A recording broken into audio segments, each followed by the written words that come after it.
Nobody saw it coming. Not the pundits in their broadcast booths, not the oddsmakers in Vegas, not the thousands of fans who filed into Hard Rock Stadium in Miami Gardens expecting the usual hierarchy to hold. A 20-year-old left-hander from the Philippines, a country with no tradition of producing tennis champions, walked onto the biggest stages in American hardcourt tennis in the spring of 2026 and played as though she belonged next to every name engraved on the trophies.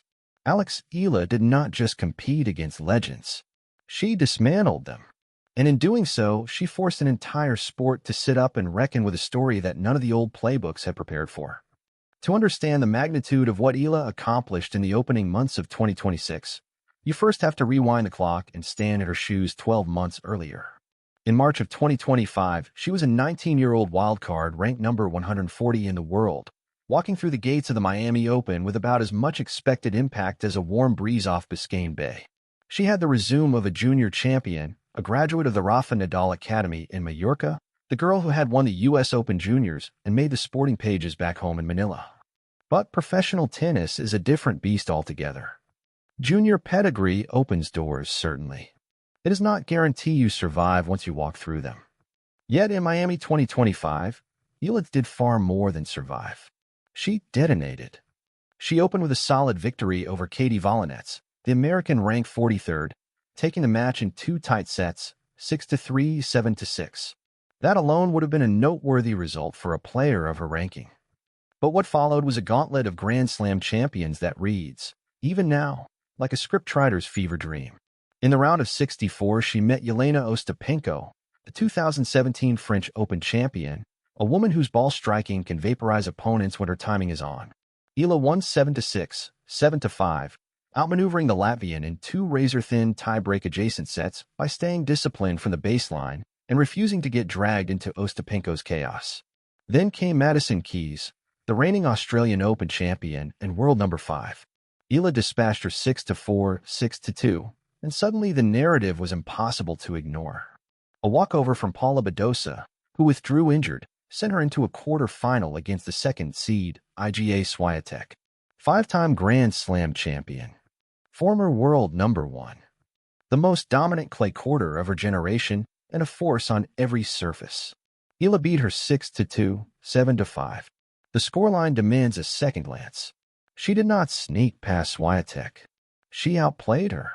Her left-handed forehand carved angles that disrupted Swiatek's rhythm. Her movement was a half-step quicker in every exchange, and her composure under the blinding lights of a quarterfinal in a WTA 1000 event was astonishing for someone who, 2 weeks earlier, most casual fans could not have identified in a lineup. The run finally ended in the semifinals against Jessica Pegula, 7-6, 5-7, 6-3. Even in defeat, Eala pushed the world number 4-3 grueling sets and proved beyond any doubt that she belonged at the highest level of the women's game. She earned over $300,000 and roughly 390 ranking points, catapulting herself into the top 100 for the first time. It was, by any measure, the most significant individual performance in the history of Philippine tennis. What happened after Miami 2025 is just as important as the run itself. Many young players have had one magical tournament and then faded, unable to sustain the intensity once the spotlight dims and the draw sheets get tougher because the rankings now invite stiffer competition earlier in events. Eala did not fade. She reached a WTA Tour final at the Eastbourne Open. She won her first WTA 125 title in Guadalajara. She made history at the U.S. Open by becoming the first Filipino player ever to win a Grand Slam main draw singles match, defeating Clara Tauson of Denmark. She captured SEA Games gold in women's singles. By the end of 2025, she had climbed to number 50 in the WTA rankings and collected 2 WTA year-end awards, winning both the WTA 1000 Moment of the Year and the WTA 250 Moment of the Year. For a teenager from a nation where basketball and boxing have traditionally dominated the national consciousness, this was nothing short of revolutionary. And then 2026 arrived, and Eala was no longer anyone's secret. That distinction matters tactically. When you are an unknown wildcard, opponents have limited film. They prepare based on general tendencies, not the kind of micro-adjustments that top coaching teams make when a player has been on their radar for a full season. Going into Indian Wells and Miami in March 2026, every single opponent knew exactly what Eala wanted to do. They knew about the left-handed forehand that she whips with deceptive pace. They knew about the two-handed backhand that she deploys with surprising depth for someone of her relatively compact frame. They knew she was a baseline player who thrives in extended rallies and that her serve, while improved, remains the most vulnerable part of her toolkit. In other words, the element of surprise was gone. And it did not matter one bit. At the BNP Paribas Open in Indian Wells, Eala entered as the 31st seed, the first time she had ever been seeded at a WTA 1000 event. Think about the psychological weight of that for a moment. Seedings are supposed to protect you in the early rounds, but they also load expectation onto your shoulders like bricks. You are no longer the hunter. You are hunted. And in her very first match in the desert, she drew Dayana Yastremska, the Ukrainian power hitter and former Grand Slam semi-finalist who possesses one of the flattest and most punishing forehands on tour. The match began just after sunset and ended just before midnight. 2 hours and change of pure theater. Eala took the first set 7-5, absorbing Yastremska's power and redirecting it with angles that pulled the taller woman out of position. The second set slipped away from Eala 4-6, as Yastremska found range on her return game and started dictating rallies with sheer force. Then came the third, 7-5 to Eala. There is a particular kind of mental fortitude required to win a 3-set match against a power player at night in Indian Wells, where the desert air drops temperature and the ball behaves differently once the sun disappears. It requires patience, tactical flexibility, and, above all, the nerve to keep pulling the trigger on your own shots, even when the margin for error shrinks to almost nothing. Eala had all of it. 2 days later, she met Coco Gauff, world number 4, two-time Grand Slam champion. A player Eala actually knows personally, having partnered with her in doubles at the 2025 Italian Open after sliding into Gauff's DMs on Instagram to propose the partnership. There is something almost cinematic about the arc of their relationship. They went from Instagram messages to doubles teammates to opponents on one of the biggest stages in tennis. And Eala handled the transition with remarkable emotional intelligence. She came out and won the first set 6-2. Not a missprint. 6-2 against Coco Gauff. She was leading 2-0 in the second set when Gauff retired due to pain in her left elbow. Now, you can debate the significance of a win that came via retirement. That is a valid discussion.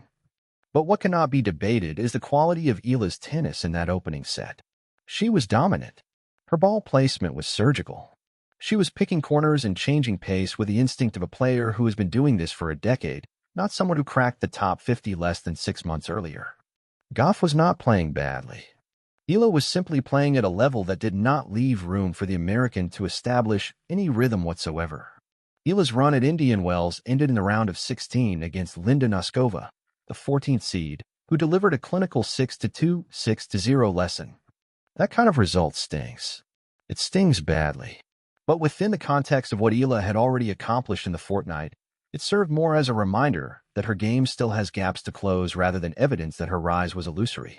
Every ascending player hits walls. The question is never whether you lose. The question is whether you learn. Then came Miami, the scene of her original fairy tale. Returning to a tournament where you produce the best result of your career carries a specific kind of pressure that is rarely discussed. The crowd expects a sequel. The media frames every match as a continuation of the original narrative. And the ranking points you earned the previous year are now defending, meaning that even a strong showing can leave you lower in the standings than where you started the week. Eala arrived seeded 31st and opened against Laura Siegemund, the veteran German who, at 38 years old, has the craftiness and competitive stubbornness of someone who has been grinding on tour for nearly 2 decades. That match became the longest of Eala's career, 3 hours and 20 minutes. She lost the first set in a tiebreak, 6-7, when Siegemund's slice backhand and variety kept Eala guessing on nearly every point. Here is where a lesser player might have spiraled. Losing the first set to a player nearly twice your age, in the building where you produced magic a year ago, with thousands of Filipino fans watching and rooting for you from the stands and back home, the emotional pressure is enormous. But Eala dug in. She simplified her game in the second and third sets, using her forehand to control rallies and her movement to neutralize Siegemund's clever angles. She took the second set 6-3. She took the third set 6-3. She walked off the court having survived a 3-hour and 20-minute war and having proven, once again, that her mental toughness is genuinely elite for someone her age. In the round of 32, she faced Magda Linette of Poland, a a crafty and experienced campaigner who has been ranked as high as 19th in the world. Eala won 6-3, 7-6, and there was a moment in the tiebreak of the second set that encapsulated everything about her competitive identity. Trailing early in the breaker, she told herself, as she later admitted in a post-match interview, to be brave, not to be careful, not to be conservative. Brave. That word choice reveals something essential about how she processes pressure. She does not treat it as a threat. She treats it as a dare. The run ended in the round of 16 against Karolina Muchova, the 14th seed and reigning Qatar Open champion, who produced a dominant 6-0, 6-2 victory in just 60 minutes. Muchova converted 5 out of 5 break points and gave Eala no room to breathe. It was a harsh reality check, the kind of scoreline that looks awful in a stat sheet but actually contains valuable information for a developing player. Muchova is one of the most tactically sophisticated players on tour, a former Grand Slam finalist whose shot variety and court sense would challenge anyone on a given day. Against her, Eala was never allowed to settle into the rhythmic baseline exchanges where she thrives. Every time she tried to establish a pattern, Muchova disrupted it with a drop shot, a change of direction, or a net approach that Eala was not ready for. That is the kind of opponent that will force Eala to add layers to her game as she continues her evolution. But step back from that one loss and look at the full picture. In the span of 3 weeks in March 2026, Eala defeated Dayana Yastremska, advanced past Coco Gauff, outfought Laura Siegemund in a career-long marathon, and dispatched Magda Linette. She did all of this as a seeded player, meaning opponents came prepared specifically for her. She did it with the weight of defending nearly 400 ranking points from her breakout 2025 run. She did it while navigating the unique pressure of being a cultural icon for an entire nation, a responsibility that most 20-year-olds never have to consider while simultaneously trying to win a tennis match. Tactically, what makes Eala so dangerous is the combination of her left-handedness and her court intelligence. Left-handed players on the WTA Tour are rare, and they create geometric problems that most opponents face only a handful of times each season. Eala's left-handed forehand, struck from the ad side of the court, naturally pulls right-handed opponents into awkward positions. Her serve, while not a weapon in the traditional sense, benefits from the southpaw angles that open up the deuce court in ways that right-handers simply cannot replicate. And her tactical awareness is startling for someone her age.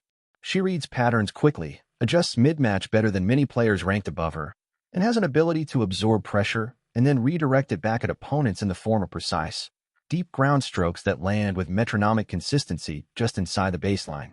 Her weaknesses are known and openly discussed. Her serve lacks the pace and variety to earn free points against top competition. Her net game is still a work in progress, which means opponents who disrupt her baseline rhythm with drop shots and changes of pace can sometimes pull her into uncomfortable positions. And she can be physically overpowered by the biggest hitters on tour when she cannot establish her preferred tempo from the back of the court. These are not fatal flaws. They are areas for growth. And given the trajectory she has been on since March 2025, there is every reason to believe she will address them systematically. What is perhaps most remarkable about Eala's story is the infrastructure, or lack thereof, behind it. The Philippines does not have a deep tennis tradition. There is no pipeline of academies and coaching systems feeding players into the professional circuit.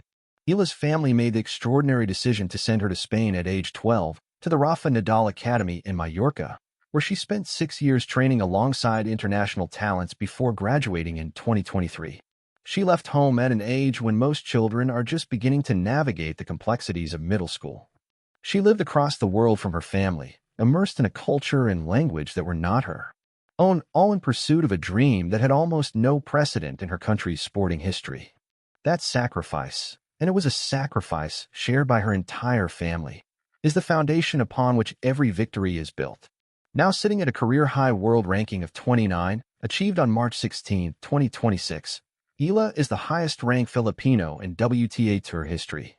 She is the first Filipino to break into the top 30, the first to record multiple wins over top 10 players and Grand Slam champions, and the first to reach a tour-level final in the Open era. Every match she plays carries historical weight, and she handles it with a maturity that belies her years. In post-match interviews, she speaks thoughtfully about process and growth, about the importance of staying grounded even when results are extraordinary. She credits her coaching team, her family, and the Filipino fans whose energy she says she can feel even when they are watching from the other side of the planet. The tennis world is full of stories about prodigies who peaked early and never fulfilled their potential. Eala is writing a different kind of story. She is ascending not through a single explosive moment but through sustained, incremental improvement across every department of her game. Her 2025 was a breakthrough. Her early 2026 has been a confirmation. She has shown that she can handle the pressure of being a seeded player, that she can compete in back-to-back WTA 1000 events without her level dropping significantly, and that she can beat established names even when they come armed with scouting reports and specific game plans designed to neutralize her strengths. The losses to Noskova and Machova are not footnotes. They are signposts. They tell Eala and her team exactly where the work needs to happen next. Developing a more aggressive net presence. Adding more variation to her serve.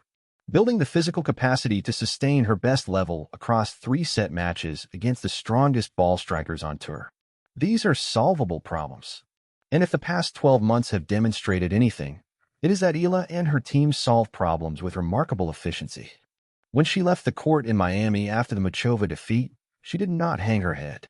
She spoke honestly about the gap that still exists between her current level and the very best players in the world. She acknowledged that Machova had been too good on the day.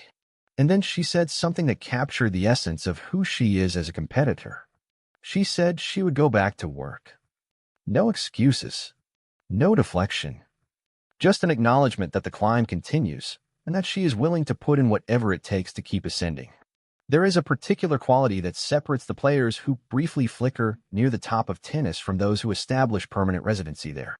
It is not talent. Talent is everywhere. It is not fitness. Every player on tour is an extraordinary athlete. It is the ability to lose painfully, publicly, and decisively, and then show up the next week with the same hunger, the same belief, and the same commitment to the process. Eala has that quality. You could see it in the way she responded to losing that first set against Siegemund by simplifying and executing. You could see it in the way she came out firing against Gauff at Indian Wells after a grueling 3-setter against Yastremska 2 days prior. You could see it in the way she spoke after Miami, not with dejection, but with clarity about what comes next. The Philippines has never produced a tennis player like Alex Eala. In truth, Southeast Asia has rarely produced anyone who could sustain this level of performance in the WTA's most demanding events.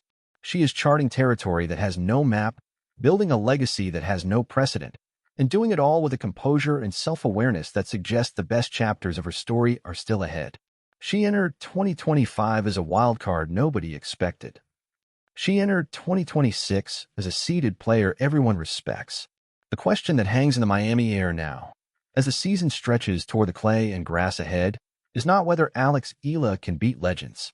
She has already proven that. The question is how many more she will add to the list before the rest of the world stops being surprised.